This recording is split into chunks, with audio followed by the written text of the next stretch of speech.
Pour réussir de belles choses, il faut se mettre en danger, tenter des choses, tester ses limites et surtout, il faut accepter d'échouer. Mais échouer pour mieux rebondir ensuite. Je vous avoue que mentalement là, je suis à 2 doigts de l'abandon les gars. Oh, la volonté est là mais les jambes elles veulent pas. C'est horrible. Allez les guibolles, on lâche pas là. Allez.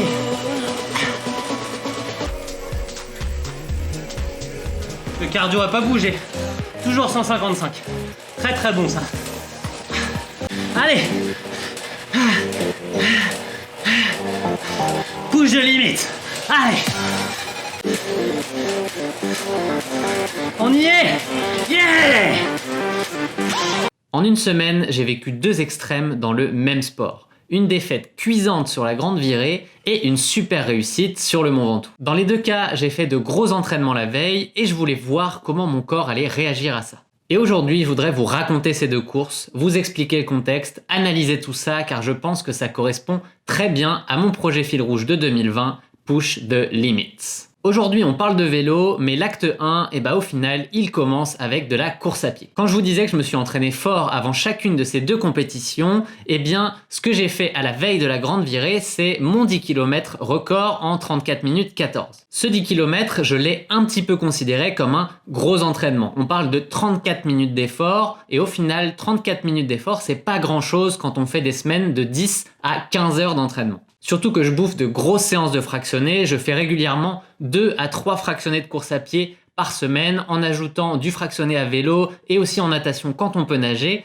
donc ça ne me faisait pas peur d'aller enchaîner du vélo le lendemain de ce 10 km. Surtout que la semaine passée, le vendredi, j'avais fait un 4000 mètres plus un 2 x 2000 allure 10 km, ça donne 8 km au total, donc la différence entre 8 km et un 10 km, je me suis dit que c'était pas grand chose et que j'allais pouvoir enchaîner le lendemain puisque la semaine passée, je l'avais fait, j'avais fait un gros entraînement de vélo le samedi matin. Je sens que j'ai pas grand chose aujourd'hui. Monte le cardio. Zémi, c'est ça le problème quand t'es fatigué, c'est que ça monte pas. La fatigue, ça bride tout. Tu peux plus monter le cardio, tu es juste cramé.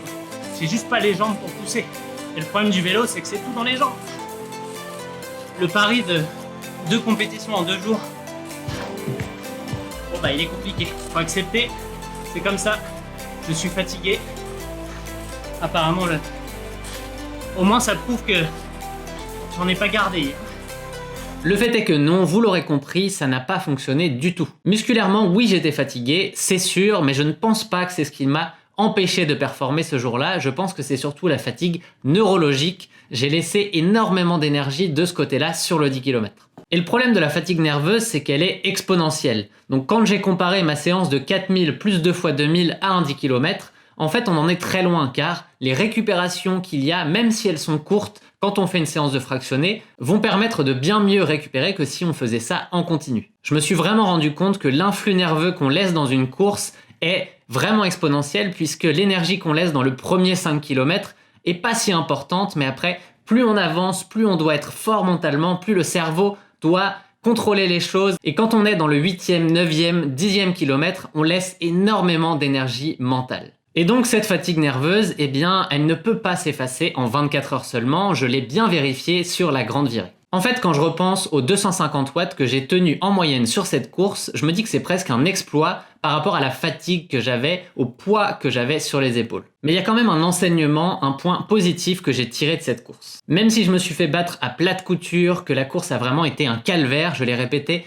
un nombre de fois incalculable en live, je pense qu'on peut en tirer quelque chose, notamment pour l'Ironman et même pour les marathons, bref pour les longues distances qui demandent énormément d'énergie mentale. Ce que je veux dire, c'est que quand on veut être performant sur des distances comme ça, des distances très longues, on va forcément passer par un moment de la course où mentalement, nerveusement, on va être très fatigué et ça sera juste notre niaque qui va nous pousser à continuer, à garder l'allure sur la fin de la course. Donc, de temps en temps, et je dis bien de temps en temps, il ne faut pas faire ça trop souvent, aller pousser son corps dans ses derniers retranchements comme je l'ai fait sur la grande virée, c'est-à-dire très fatigué et donc forcer son corps à donner le maximum qu'il peut donner à l'instant T, ça fait travailler dans des conditions similaires à ce qu'on peut retrouver en fin de course. On est à un niveau de résistance à la fatigue, de résistance mentale qu'il va falloir utiliser dans tous les cas le jour de la course, donc c'est bien, une fois de temps en temps, d'aller le travailler à l'entraînement. Allez, maintenant, on passe à l'acte 2 et la partie un peu plus positive de cette vidéo, puisque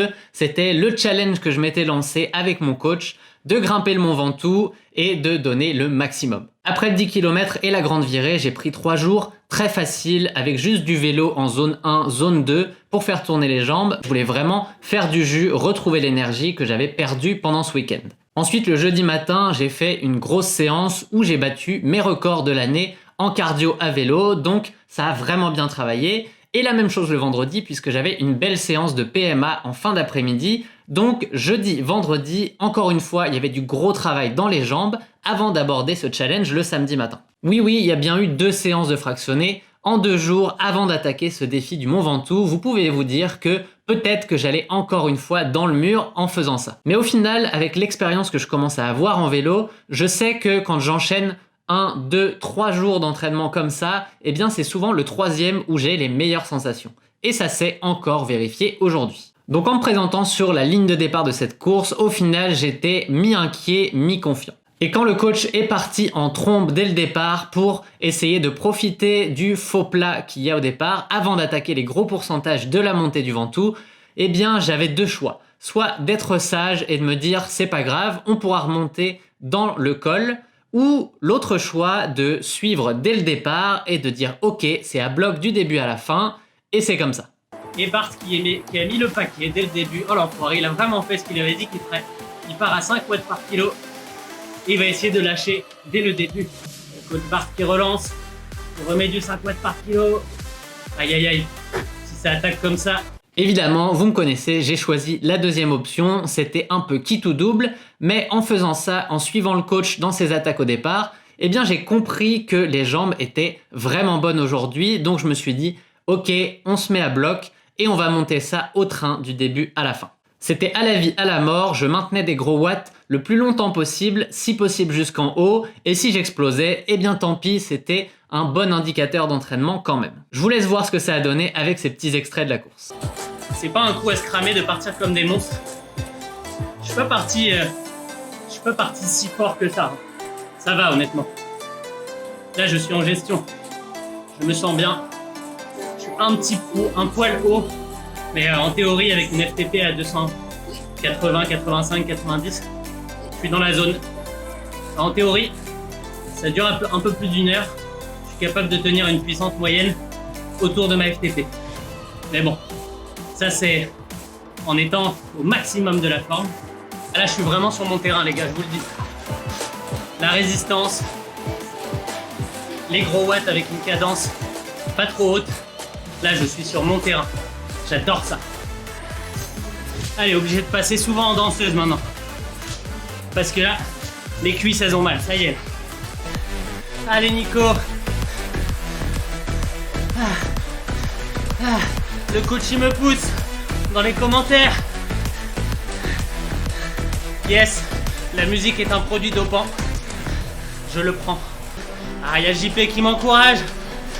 Patrice. Allez les gars.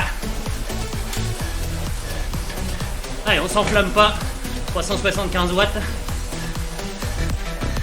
Allez, c'est la fin. Le Mont Chauve, on y est. On le voit le haut. Allez, allez. L'arrivée, elle est peut-être avant en fait. Il y a moins de 2 kilos là. Allez, on relance. Allez.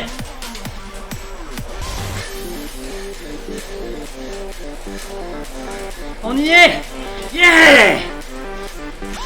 Au final, je dois dire que j'ai vraiment été très surpris de l'état de mes jambes ce matin. Je savais que j'étais plutôt en forme en ce moment à vélo, mais quand j'étais entre 275 et 285 watts, grosso modo, dans la première partie du Mont Ventoux, eh bien j'avais l'impression que tout allait bien, j'avais l'impression d'être largement en dessous du seuil, alors que j'étais autour de mon seuil théorique. Ce qui m'a confirmé que j'étais vraiment dans la bonne zone et qu'il n'y avait pas un problème avec mon capteur de puissance par exemple, c'est mon cardio qui s'est calé à 155 BPM environ. C'est exactement dans cette zone-là que je suis au seuil, donc il n'y avait aucun souci de ce côté-là. Si je monte à 160 ou plus, je sais que je suis dans la zone rouge et après, c'est vraiment très compliqué d'en ressortir. Donc j'essayais de gérer un petit peu aussi au cardio cette montée. Et à partir de là, attention à l'analyse parce que ça a vraiment été un carnage de record personnel. J'ai fait 293 watts sur 1 heure, 302 watts sur 20 minutes et 310 watts sur 20 minutes. Et j'ai même un 323 watts sur les 5 dernières minutes. Bref, ça a été crescendo sur la fin de cette montée. J'insiste beaucoup là-dessus parce qu'au final, cette montée a été réalisée en vrai negative split avec une première moitié, un premier 30 minutes à 285 watts environ et une deuxième moitié qui est à 300 watts de moyenne. Pour moi, avec ces chiffres, on est vraiment proche de pouvoir conclure sur une FTP à 300 watts. Je vais quand même en rediscuter avec le coach et je vous tiens au courant de tout ça. Mais il y a quand même un mais, c'est que sur cette course, je dois m'avouer positif sur un dopage très particulier, les encouragements. Entre les 200 running addicts qui ont suivi ça en live sur Twitch, mon Kevin qui m'a dit les mots qu'il fallait pour me relancer sur la fin de course, et mon coach qui était comme un malade dans le chat en train de me dire « Allez, go, go, go, Nico, on lâche pas, on relance jusqu'au bout ». Honnêtement, tous ces messages m'ont vraiment poussé dans mes retranchements. C'était tellement fun de faire ça. J'ai encore le sourire en y pensant. Oui, ça fait mal, mais j'adore ces moments quand on est dans une certaine zone où on se dit que rien ne peut nous arriver. Bref, je pense que tout ça est très bon signe pour mes futurs triathlons. Peut-être qu'il n'y en aura pas en 2020, mais dans tous les cas, ça sera en 2021. C'est pas grave, on sera encore plus fort l'an prochain. J'ai vraiment hâte de pouvoir exploiter ça sur le terrain. Et en attendant, si vous voulez débriefer de tout ça avec moi, allez regarder les chiffres beaucoup plus en détail et m'aider à définir ma nouvelle FTP, eh bien je vous donne rendez-vous tout de suite sur Twitch. On va faire ça ensemble.